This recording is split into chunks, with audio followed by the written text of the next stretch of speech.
जय हिंद दोस्तों, स्वागत है आप सभी का ग्लोबल नॉलेज के इस लेटेस्ट वीडियो में। ध्यान रखना, आज की क्लास में हम लोग देखेंगे कि समांतर श्रेणी जो है, समांतर श्रेणी होती क्या है, समांतर श्रेणी को किस तरीके से हम लोग सॉल्व करते हैं, समांतर श्रेणी में क्या क्या होता है, कैसे कैसे इसको पढ़ा जाता है, इसके पूरे स्टडी को हम लोग करेंगे और बेहतरीन तरीके से करेंगे। आप वीडियो के लास्ट तक बने रहना, आपको बहुत ही मजा आएगा। और इतना एक बात याद रखना, अगर आपको इसके बारे में थोड़ा सा भी नहीं आ रहा, अगर आप समांतर श्रेणी के बारे में नहीं जान रहे, नाम तक भी नहीं सुने, ये मान करके आप क्लास को स्टार्ट कीजिएगा और जब आप वीडियो एंड करेंगे तो आपको समांतर श्रेणी के बारे में हर एक जानकारी हो जाएगी। आपको कैसे कैसे आप समांतर श्रेणी को सॉल्व करेंगे, आपको पूरा आइडिया लग जाएगा। आप समांतर श्रेणी को बहुत ही आसान तरीके से सॉल्व कर पाएंगे। ठीक है, तो हम लोग शुरू करते हैं आज के क्लास को। ध्यान रखना, सबसे पहले ध्यान रखना समांतर श्रेणी। ठीक है, सबसे पहले किसकी बात करते हैं? समांतर श्रेणी की। किसकी? समांतर श्रेणी की। बुक में ध्यान रखना, समांतर श्रेणी को एपी करके देगा। ठीक है ना, समांतर श्रेणी को क्या लिख के देगा? एपी लिख के देगा। ठीक, अब सबसे पहले इसमें हम लोग जान लेते हैं कुछ ही इंपॉर्टेंट चीजें होती है जिनको आप जानिए। अगर आप उनके बारे में ना जानेंगे तो समझ लीजिए आप समांतर श्रेणी के बारे में कुछ भी नहीं जान रहे। इसलिए पहले जो इंपॉर्टेंट चीजें होती हैं, आप उन इंपॉर्टेंट चीजों के बारे में जान लीजिए। सबसे पहले इसमें जान लीजिए एक चीज आता है ए। क्या आता है? ए को हम लोग किसको कहते हैं? प्रथम पद। क्या है? प्रथम पद। जहां पे आपको प्रथम पद लिखा हुआ मिलेगा, समझ जाना उसका अर्थ क्या है? ए। समझ में आ रहा है? यानी जहां पर आपको ए लिखा हुआ दिख जाए, समझ जाना प्रथम पद। प्रथम पद मतलब पहला पद। अभी पहले नाम जान लीजिए, पहले फिर प्रथम पद क्या होता है, द्वितीय पद क्या होता है, इनके बारे में भी हम लोग जानेंगे। पहले इनका नाम जानिए। तो ए का अर्थ क्या होता है? प्रथम पद। फिर एक आता है डी। डी का अर्थ होता है सार्व अंतर। क्या होता है? सार्व अंतर। इसके बाद आता है यन। यन का अर्थ होता है पदों की संख्या। इसके बाद ध्यान रखना, यन के बाद क्या आता है? एन। एन का अर्थ होता है अंतिम पद। क्या होता है? अंतिम पद। और इसके बाद आप आगे पढ़ेंगे तो आपको मिलेगा एक यल। यल भी अगर कहीं लिखा हुआ मिल जाए, इसका भी अर्थ क्या होता है?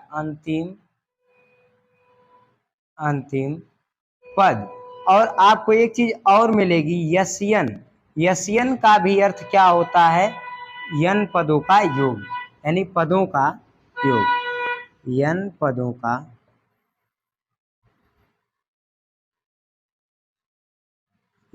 का योग।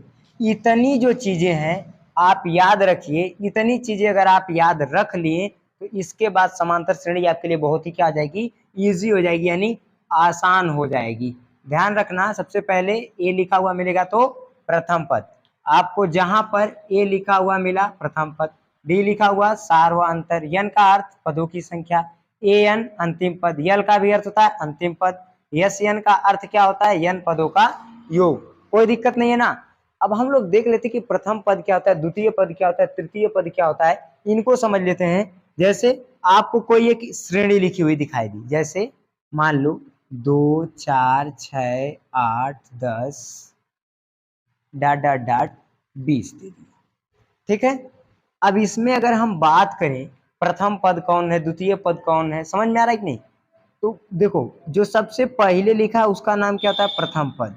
सबसे पहले कौन लिखा है? 2, तो 2 क्या कहलाएगा? आपका प्रथम पद। सबसे पहले कौन गिनती लिखी गई है? 2, तो 2 का अर्थ क्या होगा? प्रथम पद।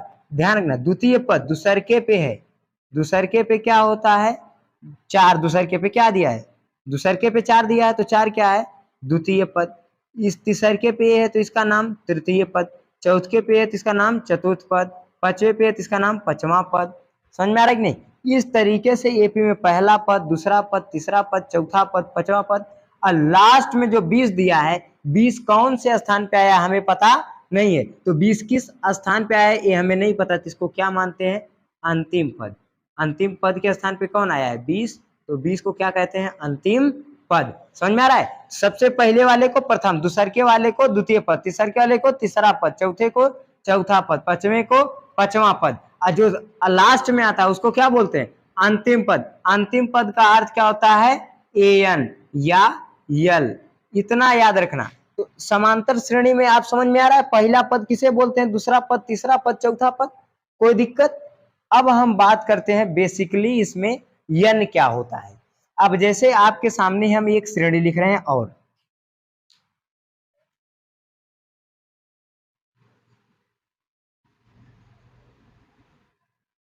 एक श्रेणी आपके सामने और लिखे, इस श्रेणी में ये वाला क्या है आपका पहला पद ए, हाई वाला दूसरा पद, हाई वाला तीसरा पद, समझ में आ रहा है, चौथा पद, हाई पांचवा पद।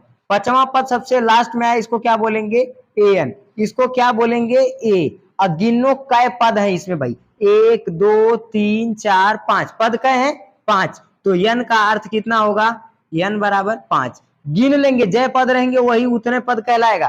तो कै पद है इसमें भाई गिनो, 1 2 3 4 5, 5 पद है, तो यन का मान 5। समझ में आ रहा है। गिनने के बाद जय ठुआएगा वो क्या कहलाएगा यन, सबसे पहले पे पहला पद, सबसे आखिरी पे अंतिम पद एन। समझ में आ रहा है। अब डी को देखो कैसे निकालते हैं, डी को ज्ञात करने के लिए क्या करते हैं, दूसरा पद, ध्यान रखना क्या होता है दूसरा पद माइनस पहला पद। डी को कैसे ज्ञात करते हैं, दूसरा पद माइनस पहला पद। अब देखो ध्यान से, इसमें आपको दूसरा पद कौन दिख रहा है भाई, दूसरा 6 दिख रहा है ना, तो 6 माइनस पहला 3 दिख रहा है, 3 बराबर कितना आएगा, डी बराबर कितना आएगा 3, क्या बचा 3, तो डी बराबर कितना आया 3। अरे भाई समझो, डी का मतलब क्या होता है सार्वंतर, सार्वंतर का मतलब होता है सभी के बीच का समान अंतर। अगर सभी के बीच का अंतर समान है तो वह एपी में होगा, अगर सभी के बीच का अंतर समान नहीं है तो वह एपी में नहीं आएगा, कदापि नहीं आएगा, हरगिज नहीं आएगा, इतना याद रखना। अगर सभी के बीच का अंतर सेम है तो वह एपी में आएगा, अगर अंतर सेम नहीं है तो वह एपी में कभी भी नहीं आएगा, इतना याद रखना। तो ध्यान रखना, तो समझ में आ रहा है कैसे निकालेंगे। अब तो चेक कर लिए, मान लो दो पदों के बीच का अंतर 3 है, अब चेक कर लेते कि यह एपी में है कि नहीं, तो चेक करेंगे। अब दूसरा तीसरा माइनस दूसरा, भाई सबके बीच का अंतर चेक कर लेते हैं, तीसरा 9 है माइनस दूसरा 6 है, कितना आया 3।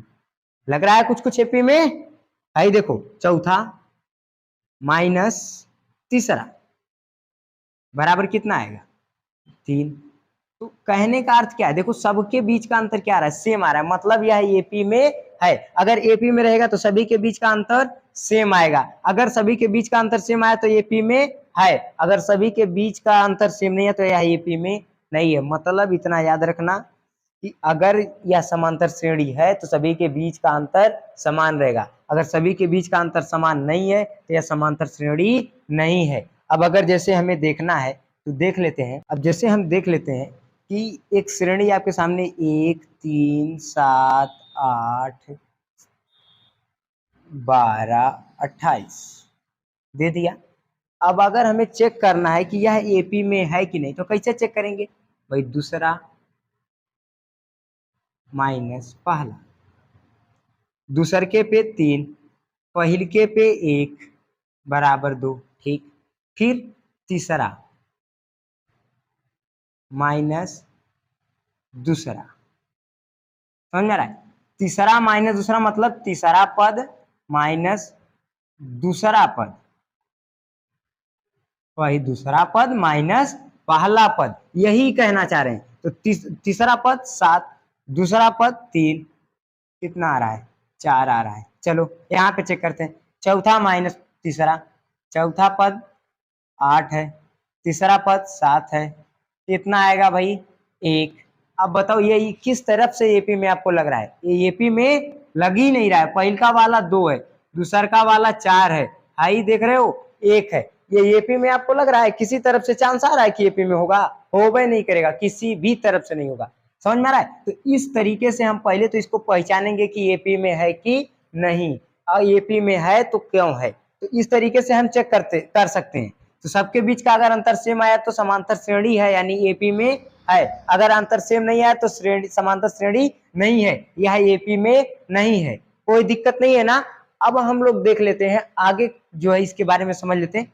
आपको प्रथम पद समझ में आ गया होगा, समांतर अंतर को कैसे निकालते समझ में आ गया होगा, यन का मतलब क्या होता है समझ में आ गया होगा, एन का मतलब क्या होता है समझ में आ गया होगा, यल का मतलब क्या होता है वो भी आपको पता चल गया होगा। जो ये an का अर्थ होता है वही l का अर्थ होता है। अब बच गई बात an की। अब हम समझ लेते हैं कि यसियन को अर्थ क्या होता है, यसियन को कैसे निकालते हैं। जैसे आपके सामने देखो एक श्रेणी लिख रहे हैं हम, जैसे 2, 4, 6, 8 एक समांतर श्रेणी लिखे हैं आपको। अब यसियन का अर्थ क्या होता है, इस श्रेणी में जितने भी पद हैं सबको अगर हम जोड़ दें, जैसे जितने भी पद हैं 2 है 2, 4 है 4, 6 है 6, 8 है 8, सभी को अगर हम जोड़ दें तो जोड़ने के बाद जो आएगा वो यसियन के क्या आएगा, बराबर। यसियन का अर्थ होता है कि इसमें जय पद है सभी पदों को जोड़ दो, वही क्या कहलाएगा, यसियन। समझ में आ रहा है, जितने पद है सबको पकड़ के जोड़ दो वही क्या कहलाएगा, यस यन। तो देखो जोड़ेंगे तो 4 2 6, 6 6 12, 12 8 20, तो जय पद है सबको जोड़ दें क्या गया 20। इस 20 को ही हम लोग क्या कहेंगे, यस यन। समझ में आ रहा है। तो आपको प्रथम पद समझ में आ गया होगा, डी समझ में आ गया होगा, यन समझ में आ गया होगा, एन यल और यस सब समझ में आ गया, कोई दिक्कत नहीं है ना। अब देखो ध्यान से, हम लोग आगे ध्यान रखना, अब हम लोग आगे देख लेते हैं कि पहले पद को कैसे लिखते हैं, दूसरे पद को कैसे लिखते हैं, तीसरे पद को कैसे लिखते हैं, चौथे पद को कैसे लिखते हैं। ये श्रेणी यही है, कहीं गायब नहीं करेंगे हम। समझ में आ रहा है। अभी आपको पूरा फुल टू प्रूफ ला के दिखाएंगे कि हाँ इसी तरीके से लिखेंगे तो परफेक्ट आएगा। अब देखो जैसे पहले पद को हम लोग ध्यान रखना कैसे लिखते हैं, ध्यान रखना पहले पद को कैसे लिखते हैं। ठीक, पहला पद, पहले पद को ए से, दूसरा पद ए प्लस डी, तीसरा पद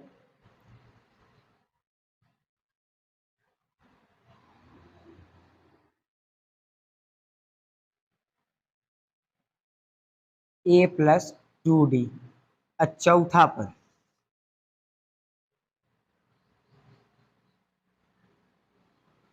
ए प्लस 3d। इसी तरीके से हम लोग लिखते हैं। ऐसा नहीं कि 4 पद तक लिखते, जहां तक हमें लिखना रहेगा।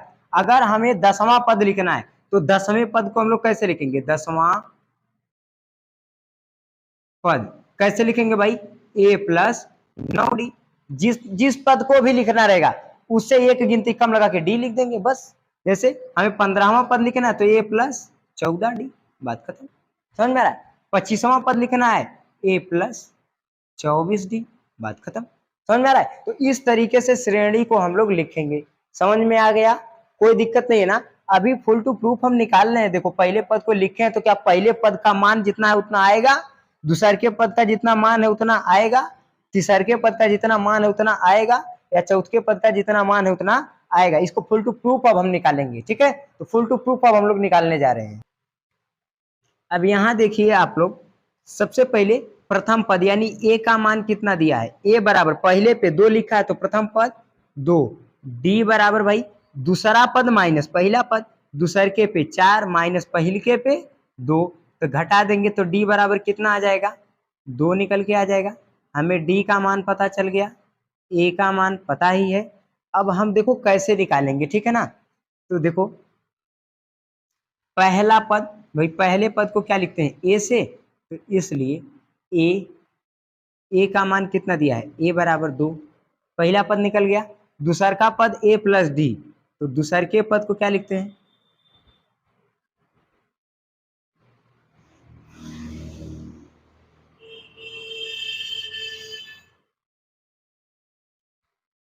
दूसरे के पद को क्या लिखेंगे भाई, दूसरा का पद क्या है, ए प्लस डी।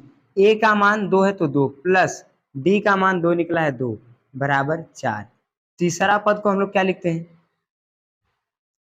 तीसरे के पद को हम लोग क्या लिखते हैं भाई, देखो तीसरे के पद को ए प्लस 2d, तो ए का मान ध्यान रखना, ए का मान कितना है 2 है तो 2 प्लस 2 गुणे डी का मान 2 है तो 2, तो करेंगे तो कितना आएगा 2 दूना 2 प्लस 2 दूना 4, जोड़ेंगे तो कितना आएगा 6। अब देखो चौथे पद को हम लोग कैसे लिखते हैं, ए प्लस 3d, तो ए का मान 2 है तो 2 प्लस 3 गुणे डी का मान भाई कितना है 2 है तो 2, सॉल्व करेंगे तो कितना आएगा 2 प्लस 2 तिहाई 6, 2 प्लस 2 तिहाई 6 बराबर कितना आ जाएगा 6 2 8। तो देखो हम लोग पहले पद को, पहला पद क्या दिया है 2 दिया है, 2 आ गया। दूसर का पद 4 है, कितना आ गया? 4 आ गया। तीसर का पद 6 है, 6 आया। चौथ का पद 8 है, 8 आ गया। कोई दिक्कत नहीं ना। तो इस तरीके से हम लोग समांतर श्रेणी को क्या करते हैं? हल करते हैं। समझ में आ रहा है? समांतर श्रेणी में जो जो भी पद आता है वो इसी तरीके से हम लोग लिखेंगे। तो इतना याद रखना, आपको बहुत कुछ याद नहीं रखना। क्या क्या याद रखना आज के क्लास में बता दे रहे हैं। बाकी आज के क्लास में आपको हम सूत्र भी बता दे रहे हैं, उन सूत्र को याद कर लेना। इसके बाद आप समांतर श्रेणी के किसी भी सवाल में कहीं भी नहीं फंस सकते। ठीक है? तो हम लोग ध्यान रखना, जो भी सवाल है बुक का, उन सवाल को हम लोग कल से लगाना शुरू करेंगे। आज बेसिक क्लास थी आपके लिए, और ये बेसिक क्लास आपके लिए बहुत जरूरी थी, क्योंकि जिन बच्चों को समांतर श्रेणी एकदम नहीं आती समझ में, उनको भी बहुत ही अच्छी तरीके से आएगी। तो ध्यान रखना, ये बेसिक क्लास में जरूरी चीजें थी, इसीलिए इनको आपको बताएं। सबसे पहले आपको क्या रखना है? प्रथम पद ऐसे होता है, डी का मतलब सार्वंतर होता है। सार्वंतर कैसे निकालते हैं समझ लेना, समझा दी। एन का मतलब पदों की संख्या, एन का मतलब अंतिम पद, यल का मतलब अंतिम पद, एन का मतलब पदों का योग। कैसे निकालते हैं बता दिए। ध्यान रखना, डी का मान कैसे निकालते हैं? दूसरा पद माइनस पहला पद। अगर चेक करना है एपी में है कि नहीं, तो चेक कर लेंगे, 2-3 पद तक निकालेंगे। अगर डी का मान सेम आया तो एपी में है, नहीं तो एपी में नहीं है। इसके बाद हम पहले पद को किससे लिखते हैं? ए से। दूसर के पद को ए प्लस डी, तीसर के पद को ए प्लस 2d, चौथ के पद को ए प्लस 3d। जिस भी पद को लिखना रहेगा उससे एक गिनती कम करके डी लगा देंगे। ठीक है ना? कोई दिक्कत? अब इस तरीके से हम लोग क्या कर लेते हैं? इन पदों को लिख लेते हैं और इस तरीके से इसको शुरुआत करते हैं। अब ध्यान रखना, जो सूत्र आपके लिए इंपॉर्टेंट है हम उन सूत्र को लिख देते हैं, और उन सूत्र को आप कंप्लीट कर लीजिएगा, याद कर लीजिएगा। इसके बाद उन सूत्र पे हम लोग सवालों को पढ़ेंगे। ठीक है? तो देखिए, आपके लिए जो सूत्र इंपॉर्टेंट है वो याद रखना। पहला जो सूत्र है आपको, ठीक है, फर्स्ट सूत्र, जो पहिल का सूत्र है, क्या सूत्र है पहिल का वाला भाई? आपको an बराबर a प्लस ब्रैकेट में n माइनस 1 इंटू डी। ठीक, ये क्या है आपका? पहिल का पद। फिर सेकंड वाले में हम लोग देख लेते हैं, दूसर के पद को क्या बोलते हैं? यन बराबर n बटे 2 ब्रैकेट में 2a plus n minus 1 into D. ये ध्यान रखना, दूसर का पद है। और तीसर के पद को देखिए, यन बराबर n बटे 2 ब्रैकेट में a प्लस n। इन 3 सूत्र को आप याद रखना।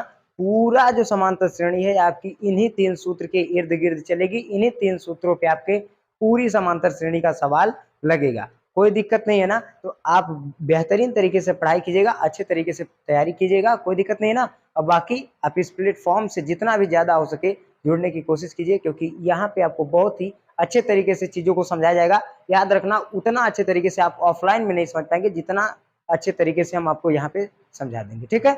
मिलेंगे नेक्स्ट वीडियो में, तब तक के लिए जय हिंद।